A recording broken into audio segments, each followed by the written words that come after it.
Soy Tali Sharot, profesora de neurociencia cognitiva en el University College de Londres y autora de Influential Mind y de Optimist Bias. El sesgo optimista es nuestra tendencia a ver el futuro como algo mejor que el pasado y el presente, y nuestra tendencia a subestimar la posibilidad de que nos pasen cosas negativas como enfermedades, accidentes de coche, desempleo, y sobrevalorar normalmente la posibilidad de que nos pasen cosas buenas, como conseguir éxito profesional, tener hijos con talento y matrimonios duraderos. Vemos un sesgo optimista en un 80% de la población, tanto en Occidente como en Oriente, en mujeres y hombres de todas las edades. Es algo muy generalizado. Y creemos que es algo parcialmente genético. Y el motivo por el que lo pensamos es, primero, que al analizar entre gemelos idénticos y mellizos, hemos podido comparar ambas categorías, lo cual nos ayuda a saber si hay un componente genético. Y sugieren que sí, que el sesgo optimista tiene un componente genético. El otro motivo por el que pensamos que es algo que viene de la naturaleza es porque hemos podido verlo en animales no humanos. En todo tipo de especies, ya sean ratas, pájaros, caballos o cerdos, hemos visto un sesgo optimista. Puede sonar raro decir que un animal es optimista, pero existen tareas de comportamiento muy sofisticadas que se utilizan para medir esto, y se ha visto en todo tipo de animales. Pensamos que el sesgo optimista normalmente es adaptativo y tiene lados positivos y negativos. En el lado positivo, si tenemos expectativas positivas para nuestro futuro, se reduce nuestro estrés y ansiedad, por lo que es muy bueno para nuestra salud mental y física. Y hemos comprobado que en igualdad de condiciones, los optimistas tienden a vivir más tiempo y suelen curarse más rápido de sus enfermedades. Además, si tienes expectativas positivas, por ejemplo, si crees que tu empresa va a triunfar, si crees que te van a ascender o que vas a encontrar el amor, por ejemplo, te esforzarás más por lograr que eso suceda. Así se convierten en una profecía autocumplida. De nuevo, en igualdad de condiciones, los optimistas tienden a triunfar más en varios ámbitos, incluyendo negocios, deportes, educación. Ahora, el lado negativo es que si subestimamos los riesgos, podríamos no tomar suficientes precauciones. Podríamos, por ejemplo, no contratar un seguro cuando es necesario, no ponernos el casco al montar en bici o no estar preparados para una pandemia, porque subestimamos los riesgos. Ese es el lado negativo. Por un lado, pensamos que probablemente en general las ventajas compensan los inconvenientes, y por eso los humanos han evolucionado teniendo este sesgo optimista. Sin embargo, lo interesante es que este sesgo optimista se adapta al entorno. Lo que hemos visto es que si pones a alguien en un entorno muy peligroso y amenazador, el sesgo optimista desaparece temporalmente. Por eso podría ser adaptativo, porque en un entorno tan peligroso no queremos subestimar los riesgos. Al poner a la gente de nuevo en un entorno seguro, el sesgo optimista vuelve enseguida. Lo hemos comprobado de varias maneras. Una fue trayendo a gente al laboratorio. Quisimos asustarles y teníamos bastantes limitaciones para hacerlo. Pero les dijimos que tendrían que hablar delante de mucha gente, que les grabaríamos y lo subiríamos a YouTube. Sus niveles de estrés subieron muchísimo. Después de eso, les dimos nuestras tareas y vimos que el sesgo optimista había desaparecido temporalmente. Estudiamos a bomberos, por ejemplo, en el estado de Colorado, y vimos que tenían días muy distintos, algunos muy calmados en la estación, y en esos días el sesgo estaba más presente. Pero cuando se estresaban, quizá por haber tenido que realizar alguna actividad peligrosa, el optimismo desaparecía. Parece que es un mecanismo bastante adaptativo. Cambia, va y viene, dependiendo del entorno en el que estés. Ahora, la mayoría del tiempo estamos en entornos seguros, por eso casi siempre el sesgo optimista está presente. Lo que vemos es que la gente es optimista sobre su propio futuro, quizás de su familia e hijos, pero no suelen ser muy optimistas sobre el mundo en general. De hecho, tienden más bien al pesimismo al pensar hacia dónde se dirige su país, al pensar en sus líderes y todo este tipo de asuntos globales. A esto lo llamamos optimismo privado y desesperanza pública. Y lo vemos incluso durante la pandemia actual. Hemos hecho estudios entrevistando a más de 1000 personas en Estados Unidos. Y hemos visto que la gente era optimista al pensar en la posibilidad de contraer personalmente el virus. Es decir, decían que tenían menos posibilidades de sufrir el coronavirus que otra gente de su edad y género. Decían que la posibilidad de que ellos mismos se infectaran era relativamente baja, pero la posibilidad de que una persona, alguien en general, se infectara era relativamente alta y que la pandemia era un gran peligro para la sociedad. Vimos optimismo privado y desesperanza pública. Una de las razones es el sentimiento de control. La gente siente que controla su propio futuro, que pueden dirigir el timón en la dirección correcta. Por eso son optimistas sobre sus riesgos y sus posibilidades. Pero no sienten que puedan controlar lo que pasa en el mundo en general, y por eso no son optimistas en ese sentido. Algunos estudios muestran que se pueden cambiar los niveles de optimismo. Por ejemplo, los estudios de Martin Seligman, que ya tienen un tiempo, en los que intentó aumentar el optimismo de personas generalmente pesimistas. Y lo hizo enseñando a la gente a reinterpretar eventos de manera optimista. Lo que suelen hacer los optimistas es, cuando les pasa algo positivo, interpretan ese acontecimiento positivo. Imaginemos que soy una ingeniera y mi proyecto ha ido genial, pues yo interpretaría que ha ido bien gracias a mis aptitudes. Es decir, desde un punto de vista personal, y también generalizaría este evento. Diría, vale, ha ido muy bien porque soy buena jefa, porque pienso racionalmente, etc. Por eso, no solo me irá bien en este proyecto en específico, sino en otros similares en el futuro, y quizás en otras cosas que se beneficien de mis cualidades. Cuando pasa algo negativo, suelen ver esos acontecimientos negativos como algo temporal y no relacionados con sus aptitudes. Digamos que el proyecto falla, diría, ha ido mal porque esta vez no me he esforzado lo suficiente, o esta vez le ha ido mejor a la competencia, pero puedo aprender de ello y a la próxima irá mejor. No interpretan el acontecimiento negativo como algo personal ni lo generalizan. Lo que hizo Martin Seligman fue enseñar a la gente a interpretar eventos de esta manera optimista, y vio que con el tiempo esos individuos se hicieron más optimistas y estaban más sanos física y mentalmente. El sesgo de confirmación es nuestra tendencia a buscar información que vaya a confirmar lo que creemos, qué información que contradiga lo que creemos, y cómo solemos asimilar mejor la información que confirma lo que pensamos. Digamos que tengo una ideología política en concreto. Tenderé a leer más a otras personas que tengan la misma ideología que yo. Y cuando vea cualquier tipo de prueba que apoye mi ideología, digamos que soy pro-inmigración, asimilaré esa información y me hará confiar más en lo que creo. Pero si me cruzo con algún tipo de prueba o artículo contra esto, no creeré que sean pruebas lo suficientemente sólidas, ni cambiarán lo que pienso. El sesgo de confirmación también está presente en muchos asuntos científicos. El cambio climático, por ejemplo. Hay muchas pruebas que sugieren que el cambio climático es real y que es provocado por el hombre, pero un porcentaje muy grande de la población no cree que sea nuestra culpa y al mostrarles las pruebas no cambia mucho su opinión.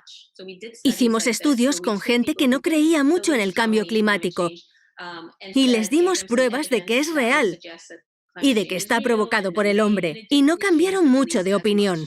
Pero si les dábamos alguna prueba que sugiriera que no era real, sí que se mostraban más confiados. ¿Qué hacemos en estos casos cuando intentamos convencer a alguien que tiene una visión distinta a la nuestra? Lo que hemos visto es que si una persona cree que la otra persona tiene una ideología similar a la suya, o son similares de alguna manera, tenderá a escucharla más y a tener en cuenta lo que diga.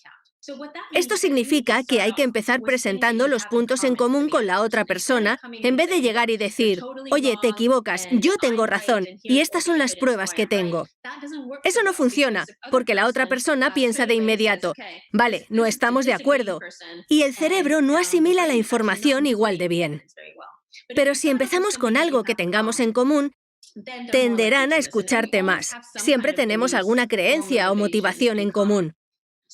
Creo que lo que realmente hace que alguien cambie de opinión son sus experiencias. A los científicos nos gusta mostrar datos y números.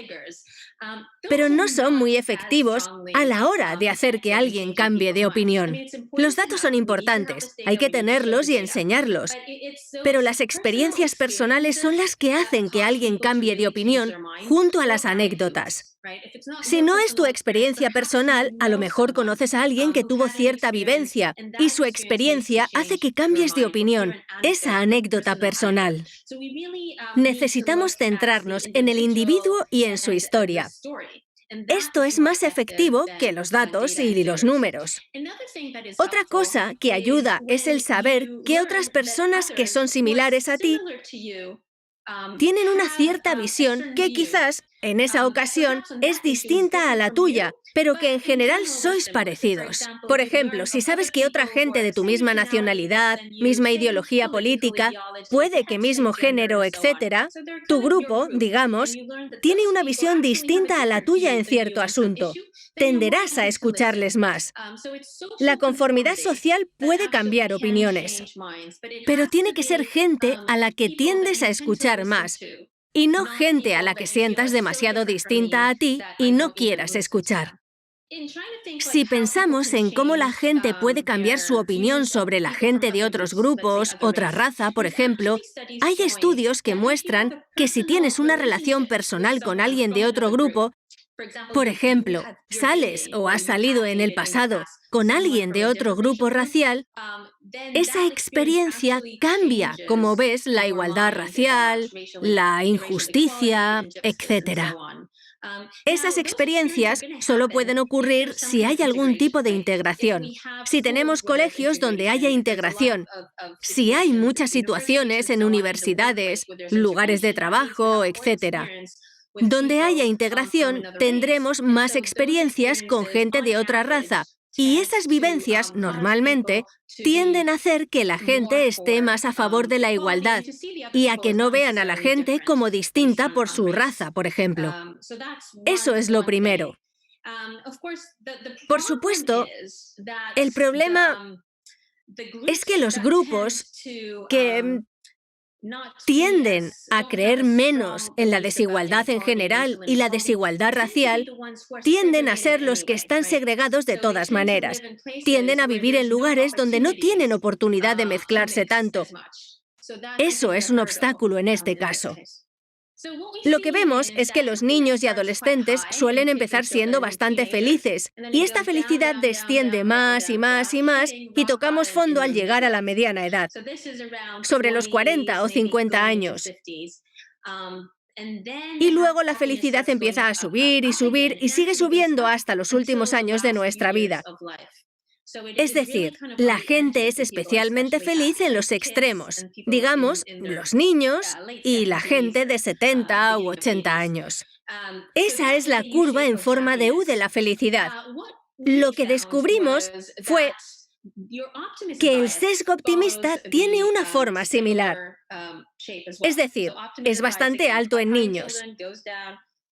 Es muy pequeño a los 40. El sesgo optimista es casi inexistente en esta época y luego vuelve a aumentar. Vimos que esto está relacionado con cómo asimilamos la información. Los niños y adolescentes no son muy buenos procesando información negativa, y su habilidad para hacerlo, de hecho, crece al mismo tiempo que ellos, por lo que durante la mediana edad absorbemos más información negativa, pero luego esta capacidad empieza a bajar de nuevo. Por eso, durante la última etapa de sus vidas, las personas absorben menos la información negativa y más la positiva. Supongo que es más o menos algo opuesto a la imagen que tenemos del anciano gruñón.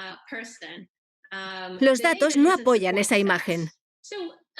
Tanto nuestra felicidad como nuestro optimismo y sesgo optimista son consecuencias tanto de la naturaleza, es decir, nuestra genética, como de nuestra crianza, nuestro entorno. Además, nuestra biología como humanos es muy importante. Las diferentes cosas que ocurren en nuestra mente, la neuroquímica y todo eso, también cambia. Cambia con la edad, con el entorno y con la genética. No estamos seguros, pero yo pienso que la genética es la que causa diferencias individuales. Por lo que tú puedes ser más optimista que yo y serás más optimista que yo durante toda tu vida. Pero tanto tú como yo seguiremos la curva de la U del optimismo y de la felicidad, aunque la tuya esté por encima de la mía. Siempre estarás por encima, yo estaré aquí abajo, pero por tu genética tú siempre estarás arriba. Y no sabemos qué hace que los dos sigamos esa forma de U, pero una posibilidad es el estrés. Ya hemos hablado de cómo, al estresarse, la gente pierde su optimismo, ¿verdad? Hasta cierto punto, sobre todo bajo mucho estrés. Y durante la mediana edad es cuando más estresados estamos. Es el momento en el que la gente suele estar más centrada en su carrera, a la vez que tienen hijos pequeños y puede que tengan que hacerse cargo de sus padres ancianos. Es un momento muy estresante, por lo que ese podría ser el motivo. Otra posibilidad relacionada con esto son los cambios que ocurren en nuestro cuerpo y en nuestra mente con la edad. Cambian muchas cosas. Los niveles de dopamina, algunos receptores neuronales mueren, etc. No es seguro, pero es otra posibilidad y no conocemos el mecanismo específico aún. Lo más emocionante en que estoy trabajando ahora mismo es que estoy intentando averiguar cómo la gente decide qué información quiere conocer. Es decir, es algo que ocurre cada día. Me estás preguntando algo ahora mismo. ¿Cómo decides preguntarme a mí? ¿Cómo seleccionas las preguntas? Cuando vas a Google, ¿cómo decides qué quieres saber, qué quieres leer, a qué web entrar? Estamos trabajando en eso. Creemos que hay factores específicos que te empujan a buscar un conocimiento en concreto. Y son factores distintos para cada persona. Podemos categorizar a la gente en lo que llamamos tipos de búsqueda de información, basándonos en el motivo principal por el que buscan esa información. Lo más interesante es que la gente no suele pensar en todo esto. Puedes pensar, me interesa la política, me interesa tal cosa. Pero no piensas en el motivo que te lleva a buscar un tipo de información y no otro. Esto es lo que queremos averiguar. Por ahora hemos visto que es algo importante, porque tiende a estar relacionado con cosas como la salud mental. Al observar qué determina el conocimiento que quieres adquirir, podemos determinar la posibilidad de que tengas algún problema de salud mental. Y se relaciona con la salud en general, porque alguna gente, por ejemplo, decide que no quiere saber si tiene riesgo de padecer cáncer. No entra en determinados lugares. Hay gente que sí, y envía su material genético a webs, por ejemplo, para que lo analicen y así conseguir información sobre su linaje, pero otros no. Queremos poder categorizar a las personas para saber por qué.